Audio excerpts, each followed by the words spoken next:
न पूछ कि मेरी मंजिल कहाँ है, अभी तो सफर का इरादा किया है। न पूछ मेरी मंजिल कहाँ है, अभी तो सफर का इरादा किया है। न हारूंगा, हौसला चाहे कुछ भी हो जाए। ये मैंने किसी और से नहीं, खुद से वादा किया है। ये मैंने किसी और से नहीं, खुद से वादा किया है। दोस्तों, इन्हीं शब्दों के साथ एक्सप्लोरिंग एजुकेशन आपके लिए लेकर आया है 11 अगस्त के हिंदी न्यूज़पेपर के करंट अफेयर्स के क्वेश्चन। देर ना करते हुए हम शुरुआत करते हैं अपनी क्लास की। तो सबसे पहले आप लोगों का अपना चैनल एक्सप्लोरिंग एजुकेशन, अगर अभी तक आपने इसको सब्सक्राइब नहीं किया है तो सब्सक्राइब कर लो। और हमारा एफर्ट आपको कैसा लग रहा है, आपको कमेंट बॉक्स में ये भी बताना है। अब हम बात करते हैं सबसे पहले पेरिस ओलंपिक की। जैसा आपको पता होगा, फ्रांस की राजधानी पेरिस में 33वें ओलंपिक खेले जा रहे हैं, जिसमें भारत के 117 खिलाड़ियों ने पार्टिसिपेट किया। और जो ओपनिंग सेरेमनी थी उसमें 78 खिलाड़ी अपने थे। अभी 57 किलो में भारत के लिए एक ब्रॉन्ज मेडल आया है, और ये यंगेस्ट ब्रॉन्ज मेडल लाने वाले खिलाड़ी खिलाड़ी भी बन गए हैं, तो अमन सहरावत।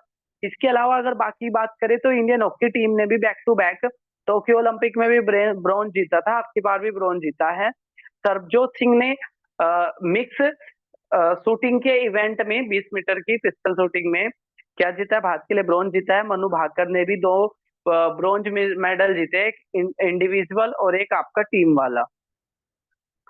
तो डी इस क्वेश्चन का सही आंसर हो जाएगा। नेक्स्ट क्वेश्चन की तरफ अगर हम बढ़ते हैं, वो कह रहा है जॉइंट पार्लियामेंट्री कमेटी बैठ गई है वक्फ अमेंडमेंट बोर्ड बिल के बारे में। तो बेसिकली हमने कल भी देखा था कि 1995 का एक कानून था जिसमें सुधार किया गया है।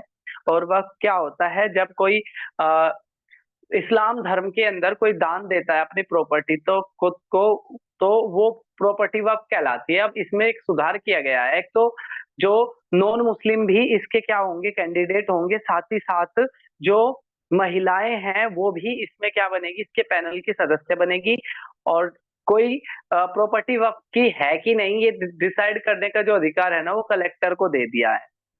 तो ये कुछ सुधार थे जिसको लेकर अभी कुछ विवाद चला हुआ है, और एक ज्वाइंट पार्लियामेंट्री कमेटी बैठी है, कितने मेंबर की, 31 मेंबर की बैठी है, जिसमें से 21 मेंबर लोकसभा से है और 10 मेंबर राज्यसभा से। तो सी इसका करेक्ट आंसर हो जाएगा। नेक्स्ट क्वेश्चन की तरफ पढ़ते हैं। अभी वायुयान विधायक बिल लाया गया है, जिसके जो कौन से एयरक्राफ्ट बिल एक्ट को रिप्लेस कर देगा, तो 1924 का एक एयरक्राफ्ट एक्ट था जिसको ये रिप्लेस कर देगा। और अभी सिविल एविएशन मिनिस्टर जो चेंज हुए थे, उनका नाम है राम मोहन नायडू। राम मोहन नायडू। नेक्स्ट क्वेश्चन की तरफ अगर हम बात करें तो कह रहा है कि अब रेलवे के लिए एक सुधार हुआ है कि रेलवे को अब दर्जा दिया जाएगा। और कैसा दर्जा दिया जाएगा, स्टैचुरी दर्जा दिया जाएगा। स्टैचुरी ऐसी चीजें होती है जिनका हमारे कॉन्स्टिट्यूशन में तो कोई मेंशन नहीं होता है, लेकिन हाँ, उनके लिए क्या किया जाता है, लॉ पास कराया जाता है। तो सी इस क्वेश्चन का क्या हो जाएगा, करेक्ट आंसर हो जाएगा। बढ़ते हैं नेक्स्ट क्वेश्चन की तरफ।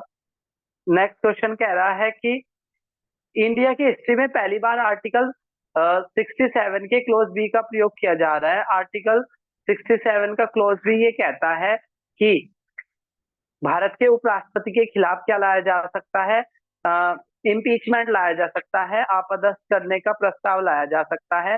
बेसिकली आज तक कभी भी ऐसा नहीं आया था, ठीक है, ये भारत के इतिहास में पहली बार ऐसा हो जाएगा अगर ये प्रस्ताव आता है।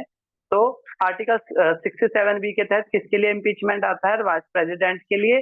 और आर्टिकल 72 के तहत भारत के प्रेसिडेंट के लिए इम्पीचमेंट आता है।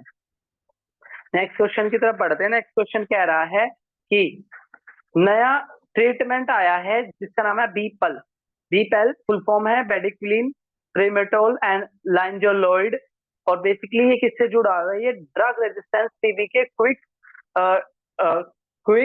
इलाज से जुड़ा हुआ है। अभी तक टीबी के इलाज में 6 महीने लगते थे, और ये जो होगा ये बीपीएल के थ्रू क्या होगा, 1 महीने के अंदर आपका टीबी का ट्रीटमेंट हो जाएगा। तो ए इसका करेक्ट आंसर है। नेक्स्ट क्वेश्चन की तरफ बढ़ते हैं। क्वेश्चन नंबर 7 ये कह रहा है टीटीई, कौन से डिपार्टमेंट के जो टीटीई जो टिकट कलेक्ट करने आते हैं वो अपने साथ एक फर्स्ट एड बॉक्स भी रखेंगे, ताकि किसी पैसेंजर को कोई दिक्कत हो जाए तो रेलवे के साथ ऐसा होगा। बी इसका करेक्ट आंसर हो जाएगा। नेक्स्ट क्वेश्चन की तरफ बढ़ते हैं। नेक्स्ट क्वेश्चन कह रहा है कौन भारत के झंडे को कैरी करेगा पेरिस ओलंपिक की क्लोजिंग सेरेमनी में।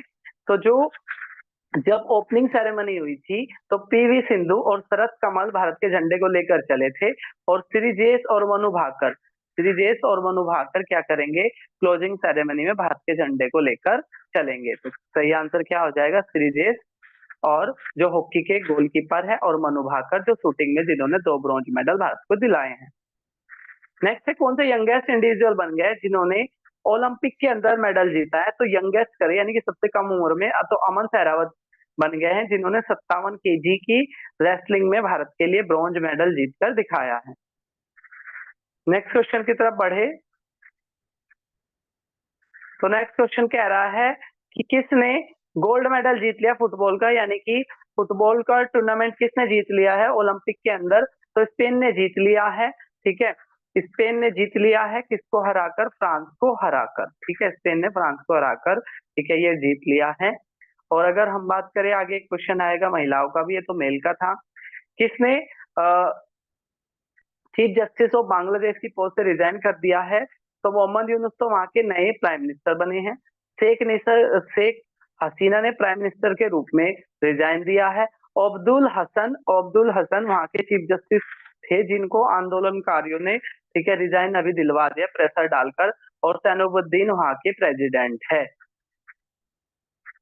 नेक्स्ट क्वेश्चन की तरफ बड़े, क्वेश्चन नंबर 12 ये कह रहा है कि नए कैबिनेट सेक्रेटरी कौन बने हैं। तो टीवी सोमनाथन नए कैबिनेट सेक्रेटरी बने हैं।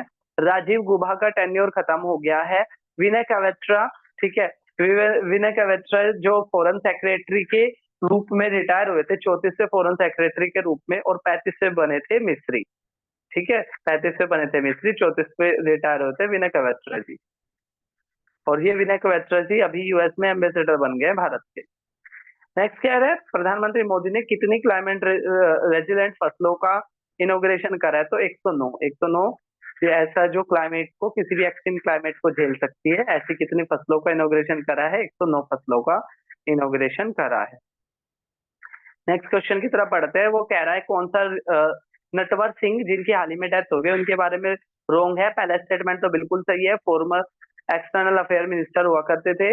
इनकी ऑटोबायोग्राफी का नाम है one life is not enough, और ये पोलैंड के अंदर भारत के एम्बेसडर के रूप में भी काम कर चुके थे। तो कोई भी स्टेटमेंट रोंग नहीं है, सारे के सारे स्टेटमेंट सही है।